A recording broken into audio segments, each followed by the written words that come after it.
Paz a todos, eu sou o professor Maicon e nós vamos trabalhar agora a lição de número 3 da nossa revista, que tem por tema quem é Jesus, né? Uma pergunta muito primordial para a nossa fé, uma pergunta básica, né? Uma pergunta que todo crente tem que ter pleno conhecimento, né, de quem é a adorável pessoa de Cristo, né? Quem é Jesus, quem é o nosso Salvador, o nosso remidor, né? O texto bíblico está lá em Marcos, capítulo de número 1, versículos 1 ao versículo 8, que diz da seguinte forma: princípio do Evangelho de Jesus Cristo, Filho de Deus. Olha só, o primeiro indicativo da pessoa de Jesus Cristo é que ele é Filho de Deus. Como está escrito no profeta Isaías: eis que eu envio o meu anjo ante a tua face, o qual preparará o teu caminho diante de ti. Voz do que clama no deserto: preparai o caminho do Senhor, endireitai as suas veredas. Apareceu João, batizando no deserto e pregando o batismo do arrependimento para a remissão dos pecados. E toda a província da Judéia e todos os habitantes de Jerusalém iam ter com ele, e todos eram batizados por ele no Jordão, confessando seus pecados. E João andava vestido de pelo de camelo e com um cinto de couro ao redor dos seus lombos, e comia gafanhotos e mel silvestre. E pregava dizendo: após mim vem aquele que é mais forte do que eu. Olha João dando testemunho de Jesus: na qual não sou digno de, abaixando-me, desatar a correia das sandálias. Eu, em verdade, vos tenho batizado com água. Ele, porém, vos batizará com o Espírito Santo. Esse texto está falando da pessoa de João Batista, né? Aquele que foi enviado antes do Senhor Jesus para preparar o caminho dele, conforme já havia profetizado, né? A Bíblia, o Velho Testamento. Meditação. E ele é antes de todas as coisas, e todas as coisas subsistem por ele. Por ele quem? Por Jesus, que Jesus é o próprio Deus. Ele é a cabeça do corpo da igreja, o princípio e o primogênito dentre os mortos, para que em tudo tenha preeminência, porque foi do agrado do Pai que toda a plenitude nele habitasse, e que, havendo por ele feito a paz pelo sangue da sua cruz, por meio dele reconciliasse consigo mesmo todas as coisas, tanto as que estão na terra quanto as que estão nos céus. Colossenses capítulo 1, versículos 17 a 20, né? Lembra que eu falei que o homem vivia em unidade, né, com Deus, ele vivia em harmonia com Deus. Aí o pecado de Adão causou separação entre Deus e os homens, e Deus precisou executar um plano para reconciliar a si mesmo com os homens, e esse plano envolvia o sacrifício do próprio Filho de Deus, né? A figura encarnada do próprio Deus, Criador dos céus e da terra, na pessoa de Jesus, para morrer na cruz do Calvário, para poder fazer novamente a ligação entre Deus e os homens. Então a gente tem isso, né? Lembrando que Jesus é o próprio Deus. Quem criou o universo? Foi Deus. Jesus é o verbo de Deus, o verbo encarnado. Então Jesus estava no princípio da criação do universo junto com Deus, né? Ele é a mesma substância de Deus, ele é o mesmo Deus verdadeiro, só que trino, né? Um só Deus em três pessoas.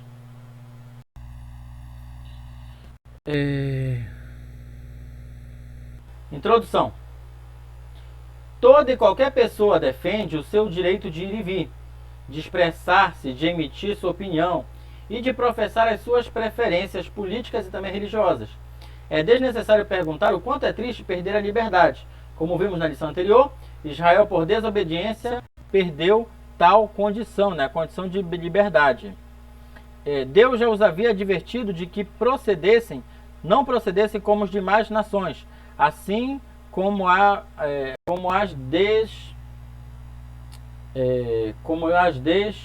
desapropriara para Israel ocupar o lugar delas, de igual forma ele faria com o povo escolhido. Ou seja, da mesma forma que ele tirou os povos estranhos da terra para que Israel habitasse, se o Israel não obedecesse, ele iria também tirar Israel de dentro do território, né, da Palestina. No exílio, os descendentes de Abraão passaram a ouvir mensagens proféticas de libertação através de homens de Deus que Deus enviara, tanto para repreender os reis quanto para exortar o povo, né? Então, quando eles estavam no exílio, se levantaram vários profetas trazendo a mensagem de Deus ao povo. E esses profetas, eles tinham a missão, né, de repreender as ações indignas de algumas pessoas no meio do povo e também de trazer esperança ou trazer arrependimento para o povo. Alguns desses profetas são Isaías, Jeremias, Ezequiel. E esses profetas também disseram que viria um libertador que se levantaria no meio do povo para trazer liberdade aos cativos, né? E eles ficaram nessa expectativa do libertador, né? Assim os herdeiros de Abraão passaram a ter esperança e ansiar cada vez mais a vinda do tal libertador, ou Messias, né? Que quer dizer ungido. Isso é, o Redentor capaz de libertá-los, substituindo definitivamente. Ocorre, porém, que a libertação que tal Redentor viria a fazer não ia muito além do anseio político dos judeus, pois atingiu não somente a eles, mas também a todo o mundo, inclusive a nós e até mesmo o universo. Os judeus esperavam por um libertador político que libertasse o povo da opressão dos povos que estavam escravizando eles.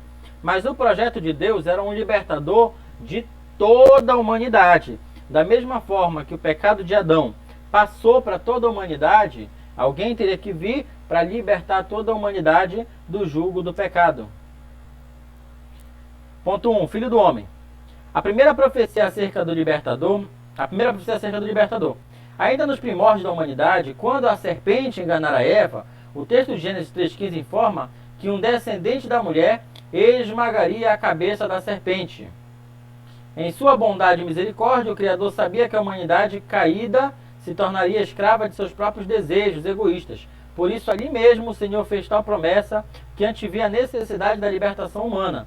Como já vimos na primeira lição, tal profecia é chamada de proto-evangelho, isso é, um vislumbre antecipado do que Deus efetivamente faria através do seu enviado, né? A gente lembra que quando Eva pecou, Adão pecou, Deus falou com Adão e disse: multiplicarei a dureza do teu trabalho, com o suor do teu rosto comerás o teu pão. Ele falou para Eva: multiplicarei as dores do teu parto, dará à luz os filhos com dores. E ele falou para a serpente: comerás o pó da terra, porém inimizade entre a tua semente e a semente da mulher. A semente da mulher te ferirá a cabeça. Tu lhe picarás o calcanhar e ela te ferirá a cabeça. Então esse texto ele faz alusão ao enviado de Deus, né, o Messias, que pisaria na cabeça da serpente. 1.2. Segunda profecia acerca do libertador. A despeito de Israel ansiar por um libertador apenas no exílio, tal já havia sido profetizado por Moisés, que, devidamente inspirado por Deus, profetizara que o Senhor despertaria um profeta do meio do povo. Isso é, da própria comunidade de Israel, que certamente seria enviado e não desobedecido como fizeram com o legislador. Tal seria assim porque Deus mesmo colocaria as palavras na boca desse profeta. E ele então falaria sem hesitar tudo o que o Senhor ordenasse. A advertência divina era que todos os que não ouvissem tal enviado teriam de prestar conta a Deus por esse descaso. Então, além da primeira profecia, né, que foi feita a Eva, o proto-evangelho, também Moisés profetiza que se levantaria um outro profeta igual a ele próprio, né, igual a Moisés, ou maior que Moisés, né, que falaria as palavras do próprio Deus. O Filho do Homem ou o último Adão. Apesar da expressão Filho do Homem ser muito corriqueira na Bíblia, em parte alguma do texto ela é devidamente explicada, de forma a se presumir tratar-se de um título que objetiva destacar a humanidade, isso é, a não especialidade de alguém enviado por Deus, pois a pessoa em si não tem superpoderes. No entanto, quando a expressão é utilizada de forma profética, referindo-se a alguém que transcende, ou seja, que ultrapassa o acontecimento histórico de quem está profetizando, diz respeito ao enviado especial de Deus, cuja identificação com a nossa humanidade se faz necessária para que ele possa ser ouvido. Eu ainda olhando nas minhas visões de noite, e eis que vinha nas nuvens do céu um como filho do homem, e dirigiu-se aos anciãos de dias, e os fizeram chegar até ele. É possível notar que depois de Ezequiel e Daniel,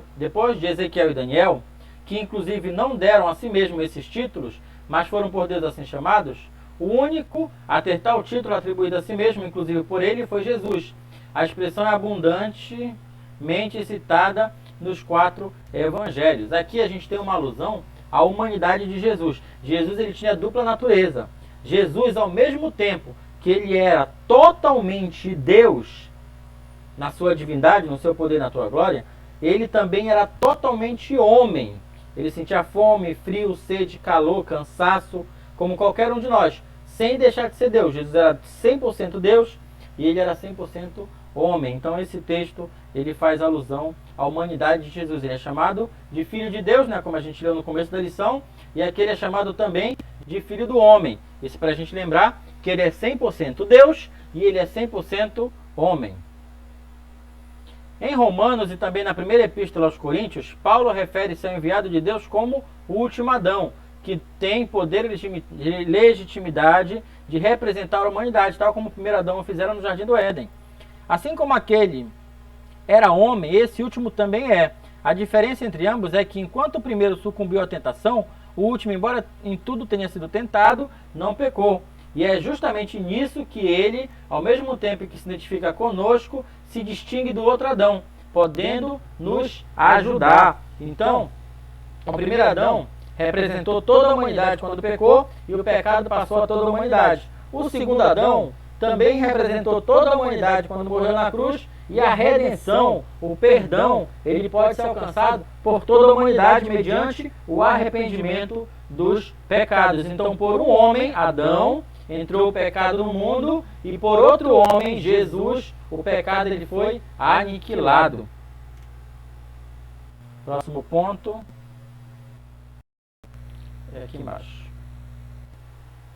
O Filho de Deus. A pré-encarnação do Filho de Deus. O Evangelho de João, em seu capítulo 1, chamado de Prólogo, informa que a existência do Filho de Deus, identificado no texto pela expressão verbo, antecede muito o seu nascimento humano. É o que chamamos de pré-encarnação, isso é, sua existência antes de tornar-se um ser humano como nós. Justamente por isso, o apóstolo do amor informa, inclusive, que tudo que existe foi igualmente feito ou criado, não apenas por Deus, mas também pelo Filho de Deus.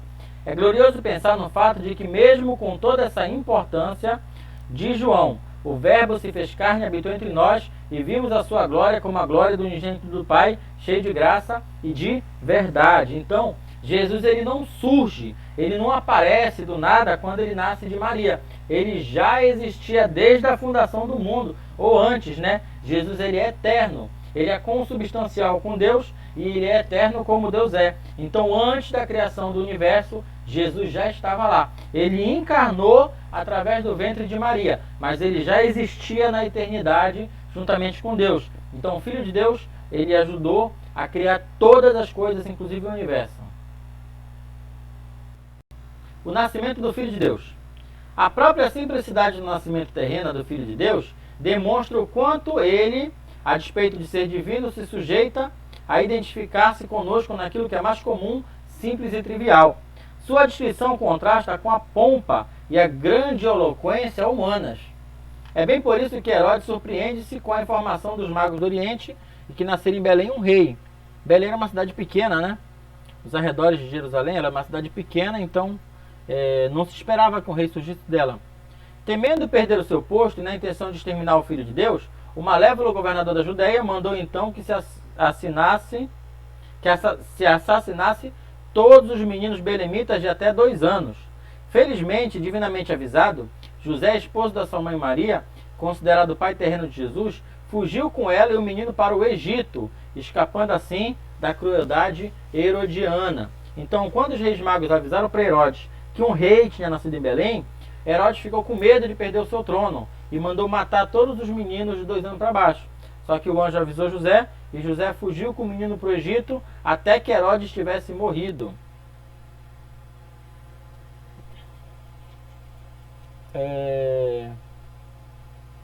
O que significa ser filho de Deus? Em um de seus embates com os religiosos de sua época, ao utilizar a figura de Abraão, inquirindo Jesus se ele achava-se mais importante do que o patriarca, o mestre respondeu que Abraão ansiou por vê-lo, atuando que pela fé viu, tendo por isso se alegrado. Indignados com essa afirmação e alegando o fato de Jesus não ter ainda 50 anos, sendo por isso impossível ter visto Abraão, o mestre respondeu que antes do patriarca ele já era. Isso é, ele já existia, isso é verdade. Então, os judeus eles falam muito fortemente que são filhos de Abraão. E Jesus ele diz, antes que Abraão existisse, eu já existia. E é verdade, antes da criação do universo, Jesus já existia. Ele é maior do que Abraão, ele é maior do que a lei judaica. E Abraão recebeu a promessa que nele seriam benditas todas as famílias da terra, porque o Criador, o Salvador da humanidade, proviria da descendência de Abraão. Então Abraão ansiou por ver Jesus e não viu, mas Jesus é anterior a Abraão. Em outra situação, a revelar ser filho de Deus, Jesus sabia que tal pronunciamento significava o mesmo que afirmar que era semelhante ou igual a Deus. Em outras palavras, conforme os próprios judeus entenderam bem, ele estava dizendo que era Deus. O propósito primário de dizer que o enviado é o Filho de Deus, além disso ser verdade, ressalta o caráter da sua dupla natureza, ou seja, um tanto é humano quanto divino. Lembra que eu falei? Ele é 100% Deus e ele é 100% homem, né? Identificando-se conosco através da humanidade e com Deus através de sua divindade. Assim é o único verdadeiro e exclusivo mediador entre nós e Deus. Ponto 3. Jesus de Nazaré. Infância, adolescência e juventude de Jesus. Após o nascimento do Filho de Deus, a sua apresentação no templo e fuga para o Egito e a volta da família para morar em Nazaré, daí o nome porque ele é chamado de Jesus de Nazaré, né? Nazaré é uma outra vila, né, da Galileia.